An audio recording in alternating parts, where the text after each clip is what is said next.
Hello friends, स्वागत है आपका मेरे चैनल स्टडी विद फर्रू में। आज हम class 11 biology chapter second biological classification इसके जो नीट के प्रीवियस ईयर पेपर क्वेश्चंस हैं उन्हें आज हम सोल्व करेंगे। क्वेश्चन नंबर 1 नीट 2019 में ये पूछा गया है, which of the following statement is incorrect. ये 4 स्टेटमेंट दिए गए हैं, इनमें से हमें बताना है कौन सा स्टेटमेंट इनकरेक्ट है या फिर रॉन्ग है। पहला स्टेटमेंट, वायरॉइड्स लेके प्रोटीन कोड। जो वायरॉइड्स होते हैं उनमें प्रोटीन कोड अब्सेंट होता है, बिल्कुल सही है। वायरसेस में तो होगा प्रोटीन कोड, लेकिन जो वायरॉइड्स का जेनेटिक मटेरियल होता है उसके चारों तरफ प्रोटीन कोड नहीं पाया जाता, सही ऑप्शन है। दूसरा, वायरसेस आर ओब्लिगेट पैरासाइट। जो वायरसेस हैं वो ओब्लिगेट पैरासाइट हैं। ओब्लिगेट कहते हैं जो अपनी लाइफ साइकिल बिना होस्ट के कंप्लीट ना कर पाएँ। तो वायरसेस को तो अपनी लाइफ साइकिल कंप्लीट करने के लिए होस्ट की आवश्यकता होती है, तो इसलिए में ओब्लिगेट पैरासाइट्स हैं, सही है। Third, infective constituent in virus is the protein coat. जो वायरस में इन्फेक्टिव पार्ट होता है वो उसका प्रोटीन कोट होता है, ये बिल्कुल गलत है और यही हमारा आंसर है। क्योंकि जो वायरसेस में इन्फेक्टिव पार्ट होता है जो इन्फेक्शन कोज करेगा वो प्रोटीन कोट नहीं बल्कि उसका जेनेटिक मटेरियल होता है, या वो डीएनए हो सकता है या फिर वो आरएनए हो सकता है। हम फोर्थ भी देख लेते हैं, prions consist of abnormally folded protein. Prions में एबनॉर्मली फोल्डेड प्रोटीन्स होते हैं, ये भी सही स्टेटमेंट है। एबनॉर्मली फोल्डेड प्रोटीन में प्रोटीन होते हैं जिनकी एमिनो एसिड सीक्वेंस में या तो म्यूटेशन हो गया हो या फिर वो डिसरप्ट हो गई हो, यानी वो एमिनो एसिड सीक्वेंस में कुछ गड़बड़ी हो जाती है, इसे कहते हैं एबनॉर्मली फोल्डेड प्रोटीन्स। तो हमारा आंसर है थर्ड, ये रॉन्ग स्टेटमेंट है। क्वेश्चन नंबर सेकंड नीट 2019 में ये पूछा गया है, which of the following statement is incorrect. इसमें से भी हमें बताना है कि कौन सा स्टेटमेंट इनकरेक्ट है। पहला, morels and truffles are edible delicacies. जो मोरल्स और ट्रफल्स हैं वो एडिबल डेलिकेसीज हैं। डेलिकेसीज कहते हैं जो एक्सपेंसिव फूड होता है, खाने लायक हो और एक्सपेंसिव हो। मोरल्स और ट्रफल्स फंजाई हैं, तो जो मोरल्स और ट्रफल्स फंजाई हैं वो खाने योग्य फंजाई हैं और एक्सपेंसिव फूड हैं, बिल्कुल सही ऑप्शन है। Second, Claviceps is a source of many alkaloids and LSD. जो क्लेवाइसेप्स फंगस है ये बहुत सारे एल्कलॉइड्स और एलएसडी का एक सोर्स है। एलएसडी की फुल फॉर्म है लाइसोजिक एसिड डाइथाइल अमाइड, और जो ये एलएसडी होती है ये हेलुसिनोजेनिक ड्रग का एक सोर्स होती है। इसको हम क्लेवाइसेप्स से प्राप्त करते हैं, ये भी बिल्कुल सही ऑप्शन है। Third option, conidia are produced exogenously and ascospores endogenously. जो कोनिडिया होते हैं वो एक्सोजिनसली प्रोड्यूस होते हैं बॉडी के सरफेस पर, और एस्कोस्पोर्स एंडोजिनसली, बिल्कुल सही ऑप्शन है। Fourth, yeast have filamentous bodies with long thread like hyphae. जो यीस्ट की बॉडी फिलामेंटस बॉडी होती है और उनमें लॉन्ग थ्रेड लाइक हाइफे भी पाया जाता है, ये ऑप्शन इनकरेक्ट है। क्योंकि यीस्ट में ना तो फिलामेंटस बॉडी होती है और यीस्ट में जो हाइफे होते हैं वो भी अब्सेंट होते हैं, इसलिए हमारा आंसर है 4, ये है wrong statement. Question number third NEET 2018 में ये पूछा गया है, which among the following is not a prokaryote. इनमें से कौन सा प्रोकैरियोट नहीं है। इसका आंसर है सैकेरोमाइसिस। अब हमें कैसे पता चला, क्योंकि सैकेरोमाइसिस एक फंगस है और फंगस सारे यूकैरियोट्स हैं, तो हमारा आंसर सैकेरोमाइसिस। बाकी माइकोबैक्टीरियम, नोस्टॉक और ओसिलेटोरिया ये सब प्रोकैरियोट के एग्जाम्पल हैं। क्वेश्चन नंबर 4 नीट 2018 में ये पूछा गया है, इसमें हमें क्या करना है, रॉन्ग स्टेटमेंट सिलेक्ट करना है। पहला स्टेटमेंट देखें, cell wall is present in members of fungi and plantae. जो किंगडम प्लांटी और किंगडम फंजाई के मेंबर्स हैं उनमें सेलवाल पाई जाती है, बिल्कुल सही ऑप्शन है। B, mushrooms belong to basidiomycetes. जो मशरूम्स होते हैं वो बेसिडियोमाइसिट्स फंगस से बिलोंग करते हैं, बिल्कुल सही ऑप्शन है। Third, pseudopodia are locomotive and feeding structure in sporozoans. जो स्यूडोपोडिया हैं वो लोकोमोटिव और फीडिंग स्ट्रक्चर्स हैं स्पोरोजोन्स के, यही रॉन्ग स्टेटमेंट है। ये रॉन्ग स्टेटमेंट इसलिए है क्योंकि जो स्यूडोपोडिया हैं वो फीडिंग स्ट्रक्चर्स होते हैं एमीबा के, एमीबॉइड के, इसलिए ही रॉन्ग स्टेटमेंट है। बाकी डी, माइटोकॉन्ड्रिया पावर हाउस होता है सेल का, बिल्कुल सही है सभी किंगडम्स में मोनेरा को छोड़कर। तो हमारा आंसर है सी। क्वेश्चन नंबर 5 नीट 2018 में पूछा गया है, after karyogamy followed by meiosis, meiosis के बाद कैरियोगेमी होती है। स्पोर्स आर प्रोड्यूस्ड एक्सोजिनसली, तो इस कैरियोगेमी के बाद जो स्पोर्स एक्सोजिनसली, इन चारों में से कौन से ऑर्गेनिज्म में प्रोड्यूस होते हैं, ये हमें बताना है। तो कैरियोगेमी कहते हैं दो हैप्लॉइड न्यूक्लियाई जब फ्यूज होते हैं और उसके बाद एक डिप्लॉइड सेल या फिर डिप्लॉइड न्यूक्लियाई बनाते हैं, उस प्रोसेस को कहते हैं हम कैरियोगेमी। और कैरियोगेमी के बाद जो मियोसिस के बाद कैरियोगेमी होती है, तो स्पोर्स जो एक्सोजिनसली प्रोड्यूस होते हैं वो होते हैं एगेरिकस में। एगेरिकस में स्पोर्स एक्सोजिनसली प्रोड्यूस होंगे, बाकी न्यूरोस्पोरा, अल्टरनेरिया और सैक्रोमाइसिस में जो स्पोर्स प्रोड्यूस होंगे वो एंडोजिनसली प्रोड्यूस होंगे। ये हमें याद रखना है। तो सी हमारा आंसर है। क्वेश्चन नंबर 6 नीट 2018 में ये पूछा गया है। Ciliates differ from all other protozoans in, जो सीलिएट्स होते हैं और दूसरे प्रोटोजोन्स होते हैं उनमें कौन सी कैरेक्टरिस्टिक्स में डिफरेंस होगा। सीलिएट्स भी क्या होंगे, सबसे पहले हमें पता होना चाहिए सीलिएट्स क्या होते हैं। सीलिएट्स भी प्रोटोजोन का ग्रुप ही होता है, लेकिन सीलिएट्स और दूसरे प्रोटोजोन में जो क्या डिफरेंस है कि सीलिएट्स में 2 प्रकार के न्यूक्लियाई पाए जाते हैं। सीलिएट्स भी प्रोटोजोन्स का ग्रुप ही होगा, लेकिन सीलिएट्स में 2 टाइप के न्यूक्लियाई पाए जाएंगे, बाकी दूसरे प्रोटोजोन्स में ऐसा नहीं होगा। तो डी हमारा आंसर है। बाकी यूजिंग फ्लैजेला फॉर लोकोमोशन, ये तीनों जो कैरेक्टरिस्टिक्स हैं ये सीलिएट्स और प्रोटोजोन्स में सेम होती हैं।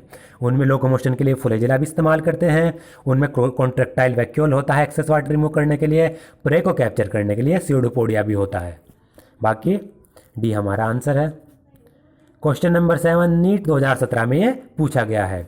विच of the following are found in extreme saline condition, इन चारों में से कौन से एक्सट्रीम सेलाइन कंडीशंस में पाए जाते हैं। तो इसका आंसर है Archie bacteria.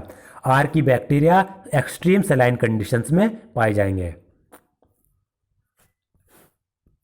Question number 8 NEET 2017 में ये पूछा गया है। Virus differ from viruses in having, जो वायरस होते हैं वो वायरसेस से किस चीज़ में डिफरेंट होते हैं, यानी वायरस और वायरसेस में क्या डिफरेंस होगा ये हमें बताना है। पहला ऑप्शन देख लेते हैं, DNA molecules without protein coat. क्या वायरस में डीएनए मॉलिक्यूल्स पाया जाता है जिसके आसपास प्रोटीन कोट ना हो? गलत ऑप्शन है। Virus RNA molecules with protein coat, क्या वायरस में आरएनए मॉलिक्यूल्स पाया जाता है जिसपे प्रोटीन कोट भी हो? ये भी गलत है। एक चीज़ तो हमें पता है, प्रोटीन कोट उसमें नहीं होगा। सी ऑप्शन देख लेते हैं, RNA molecules without protein coat, जो वायरस होते हैं उनमें आरएनए मॉलिक्यूल्स पाया जाता है और बिना प्रोटीन कोट के। बिल्कुल सही ऑप्शन है। DNA molecules with protein coat, ये भी गलत ऑप्शन है। तो जो वायरस होंगे उनमें आरएनए मॉलिक्यूल जेनेटिक मटेरियल होगा और उनमें प्रोटीन कोट नहीं पाया जाएगा।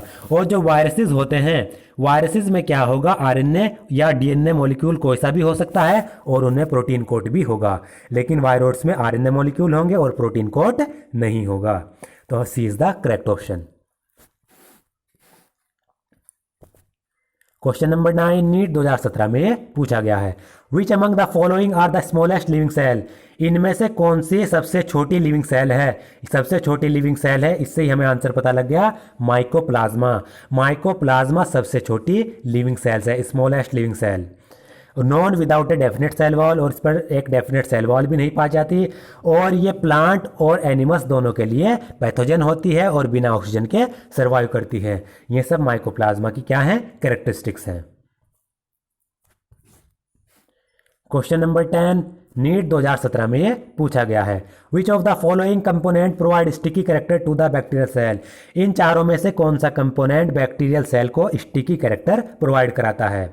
तो बैक्टीरियल सेल की आउटर कवरिंग होती है ग्लाइकोकैलिक्स, वही इसको स्टिकी नेचर प्रोवाइड कराती है। तो C is the correct option. Question number 11 NEET 2017 में ये पूछा गया है। DNA replication in bacteria occur, bacteria में डीएनए रेप्लिकेशन कब होता है? तो बैक्टीरिया में डीएनए रेप्लिकेशन फ्यूजन से पहले होगा, prior to fusion. B is the correct answer. Question number 12 NEET 2016 phase first में ये पूछा गया है। The primitive prokaryote responsible for the production of biogas, वे primitive from the dung of ruminant animals include the, ऐसे primitive prokaryotes हमें बताने हैं जो रूमिनेंट एनिमल्स का जो डंग होते हैं उनसे क्या करते हैं, बायोगैस को प्रोड्यूस करते हैं। तो वो प्रोकैरियोट्स हैं मिथेनोजेंस। मिथेनोजेंस ही में ऑर्गेनिज्म है जो एनिमल के डंग से बायोगैस प्रोड्यूस करने के लिए रेस्पॉन्सिबल होते हैं। तो ए इज द करेक्ट आंसर, ये हमें याद रखना है। Which one of the following statement is wrong. Question 13 में हमें बताना है कि कौन सा स्टेटमेंट चारों में से रोंग है। पहला statement, eubacteria are also called false bacteria. जो यू बैक्टीरिया है उनको हम फॉल्स बैक्टीरिया के नाम से भी जानते हैं। यही हमारा आंसर है, यही रोंग स्टेटमेंट है। वो क्यों है? क्योंकि यू बैक्टीरिया को हम कहते हैं ट्रू बैक्टीरिया, इसलिए रोंग स्टेटमेंट है और यही हमारा आंसर है। बाकी और भी पढ़ लेते हैं। फाइकोमाइसीट्स को हम एल्गल फंगी कहते हैं, हमें पता लग गया। साइनोबैक्टीरिया को ब्लू ग्रीन एल्गी कहते हैं, यह भी सही है। और गोल्डन एल्गी को डेस्मिड्स भी कहते हैं, यह भी सही है। इसका रोंग स्टेटमेंट है ए, क्योंकि यू बैक्टीरिया को ट्रू बैक्टीरिया के नाम से जाना जाता है। Question number 14, NEET 2016 phase first में ये पूछा गया है। Which of the following statement is wrong for viroids. Viroids के लिए कौन सा स्टेटमेंट रॉन्ग है, ये हमें बताना है। पहला, दे कोज इन्फेक्शन। क्या वायरॉइड्स इन्फेक्शन कोज करते हैं? बिल्कुल सही ऑप्शन है। Their RNA is of high molecular weight. जो वायरॉइड्स का आरएनए होता है उसका मोलिकुलर वेट हाई होता है, यही रॉन्ग ऑप्शन है। क्योंकि जो वायरॉइड्स होते हैं उनका आरएनए का जो मोलिकुलर वेट होता है वो लो होता है। तो हमारा आंसर है बी। बाकी वो प्रोटीन कोट वायरॉइड्स में नहीं पाए जाते और वो वायरस से स्मॉल होते हैं। तो बी हमारा आंसर है और ये रॉन्ग स्टेटमेंट है। Question number 15, NEET 2016 phase first में ये पूछा गया है। One of the major component of cell wall in most fungi. ज़्यादातर जो फंजाई होते हैं उनकी सेल वॉल का जो मेजर कंपोनेंट होता है वो क्या होता है? ये पता है, वो होता है काइटिन। क्योंकि फंजाई की जो सेल वॉल होती है उसका मेजर कंपोनेंट होता है काइटिन, वो काइटिन से मिलकर बनी होती है, हमें ये याद रखना है। Question number 16, NEET 2016 phase first में ये पूछा गया है। Chrysophyte, euglenoids, dinoflagellate and slime mould are included in the kingdom. Direct question है, क्राइसोफाइट, यूग्लिनोइड्स, डायनोफ्लैजिलेट और स्लाइम मोल्ड्स किस किंगडम से बिलोंग करते हैं? वो है प्रोटिस्टा। ये चारों प्रोटिस्टा किंगडम से बिलोंग करते हैं। D is the correct answer. Question number 17, NEET 2016 phase second में ये पूछा गया है। Which one of the following is wrong for fungi. चारों स्टेटमेंट्स में से कौन सा स्टेटमेंट फंजाई के लिए रॉन्ग है? पहला, they are eukaryotic. Fungi eukaryotic organism है, बिल्कुल सही स्टेटमेंट है। दूसरा, all fungi possess a purely cellulosic cell wall. सभी फंजाई में प्योरली सेलुलोज की सेल वॉल पाई जाती है। अभी हमने ऊपर क्वेश्चन किया, फंजाई में काइटिन जो होता है मेजर कंपोनेंट होता है सेल वॉल का, तो ये गलत ऑप्शन है फंजाई के लिए और यही हमारा आंसर है। बाकी वो हेटरोट्रोफिक ऑर्गेनिज्म होते हैं और वो फंजाई यूनिसेलुलर और मल्टीसेलुलर दोनों हो सकते हैं, तो बी हमारा आंसर है। Question number 18, NEET 2016 phase second में ये पूछा गया है। Methanogens belong to. मिथेनोजेंस किससे बिलोंग करते हैं? इनका फंक्शन तो हमें पता है कि ये बायोगैस प्रोड्यूस करते हैं, बाकी ये आर्की बैक्टीरिया ग्रुप से बिलोंग करते हैं मिथेनोजेंस। तो Archie bacteria is the correct answer.